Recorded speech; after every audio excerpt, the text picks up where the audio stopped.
Hey everybody, Ryan McCaffrey with IGN. I am joined by Double Fine's Lee Petty. You may remember him from such projects as art director on Brutal Legend, correct? Yes, yeah. Project lead on Stacking, when you guys split the company up into multiple teams after that. Art director on Broken Age, correct? Yes, absolutely. And now a new game called Headlander, which I already love from its name alone.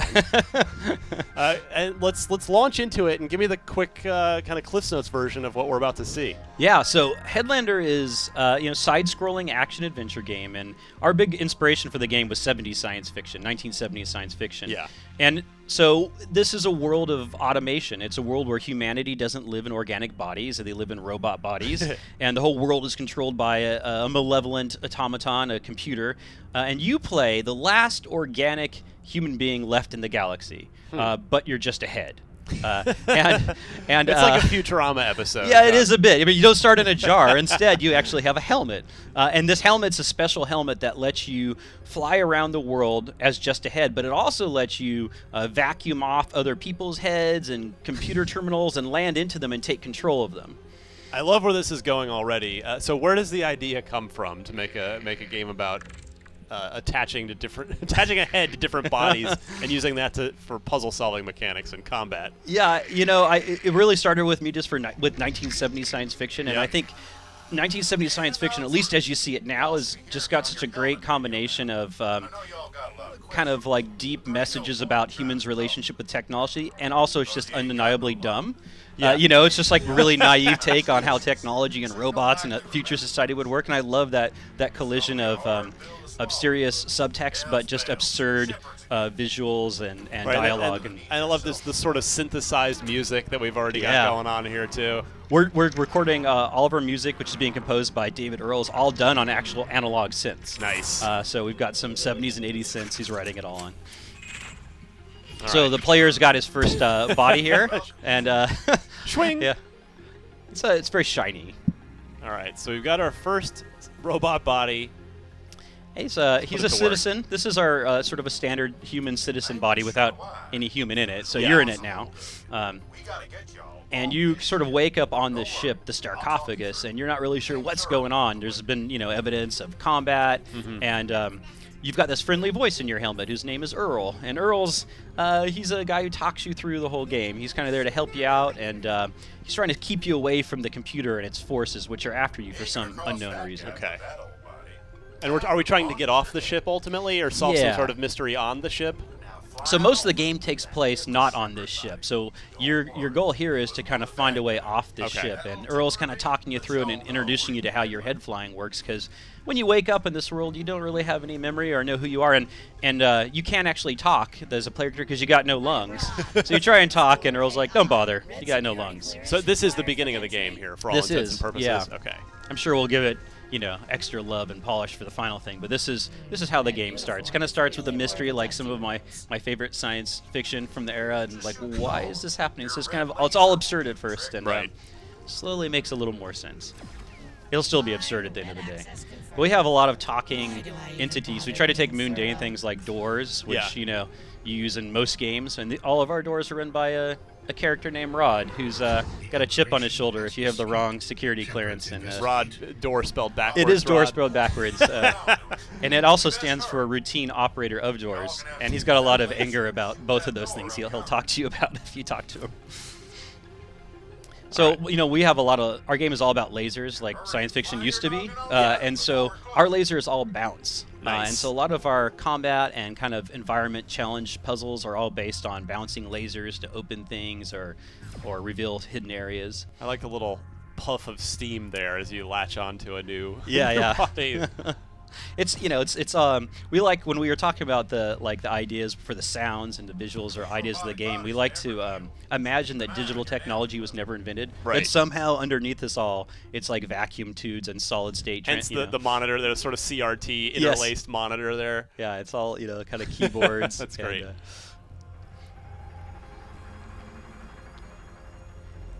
Security lasers are blocking the way to the So we have these impassable lasers, these kind of solid continuous beams that are in parts of our game that eventually you learn to manipulate, but right now you can't pass them, and so the player is not able to get to the escape pod, and you're going to have to find a way around it. You see, our robots Nice shot there. are not super bright, and that's intentional because you're going to fight a lot of them, usually a lot of them at once. Yeah. But one of the things we try to do with them is give them, these ridiculous personalities too. So they always kind of announce what's going on with them. Like if you shoot them, they'll tell you that they've taken damage, or if they'll issue you demerits if you don't stop when they tell you to. Just kind of this. They're not. There's very clearly a big gap between their intellectual capability and actual humans. Right. And because you are a human and you can kind of improvise and think on your feet, you can use that against this world of automation. I don't know why this is occurring to me. Maybe it's just because the 70s sci-fi sort of vibe, but I'm imagining this Headlander could have been. It's almost like if Mass Effect, they had just gone in a completely different direction. This is what Mass Effect could have turned into.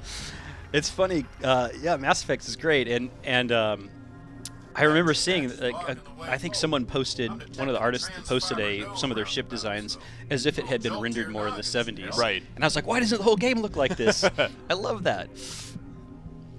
Yeah, there's just something about 70s, graphic design, architecture, fashion. When you grew up with it too, more or less. Yeah, right? yeah, you see it. I mean, most people are obviously familiar with Star Wars, which is kind of like, to some extent, on the tail end of that visually. Yeah. But movies like, Logan's Run or Barbarella or 2001 or, THX 1138, a lot of these have these, they can't.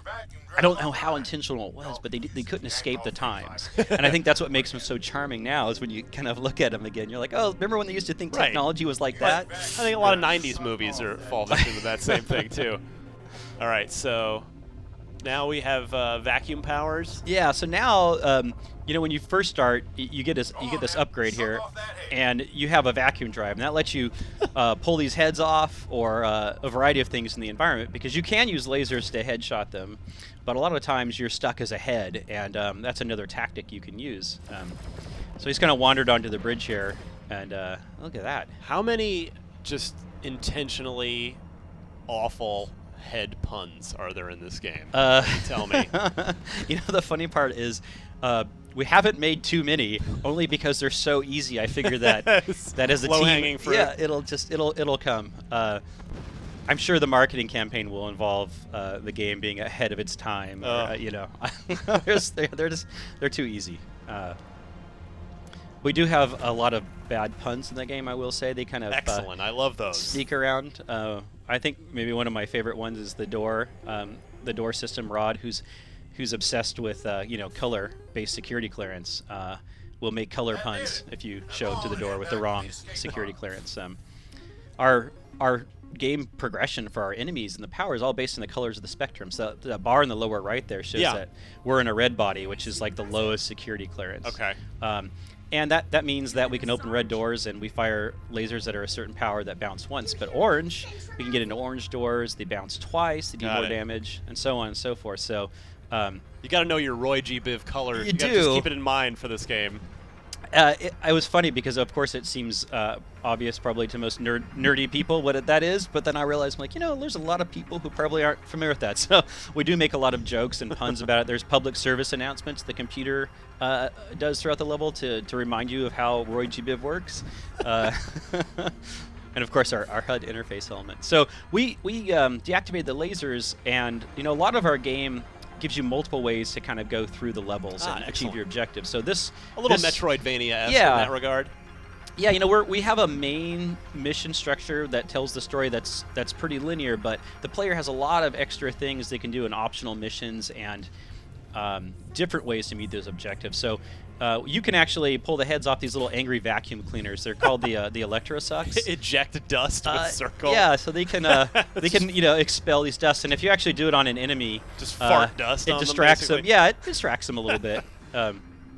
And they have access to these other underbelly of the ship that you don't get into. So we're going to use this guy to kind of shortcut our way back. And we could have used that elevator earlier and fought our way back, but this one's kind of fun because you get to meet these characters. This is a saboteur vacuum cleaner who's disabled the ship's central suction system because they're worried that they're being replaced by this modern technology. So they're kind of rebelling. I mean, it's even though this world is all controlled by this one evil computer, what you realize early on is that there's all these sort of passive-aggressive, distinct personalities that are subverting it, you know. And so, yeah, you saw that we have that laser that fires a triple shot. Within Contra style. Yeah, we do a lot of semi-random placement of these. So when you get a new body, you always get a little bit of discovery, like, oh, what's this laser pattern like? And you right here, for example, we couldn't use our body to get by that obstacle, but you can always head fly it. So a lot of the game is about the player choosing whether they're in head or body mode, and they each have different risks and rewards. You get a lot of great laser damage if you're in a body, but the head can get through small spaces and it's harder to shoot. So we couldn't get into this escape pod with the body, but we could headland into its engine and just activate it directly. So the player is going to exit the ship here and hopefully escape the computer. SMBs is all about white fiberglass too. I think our game is 90% white fiberglass.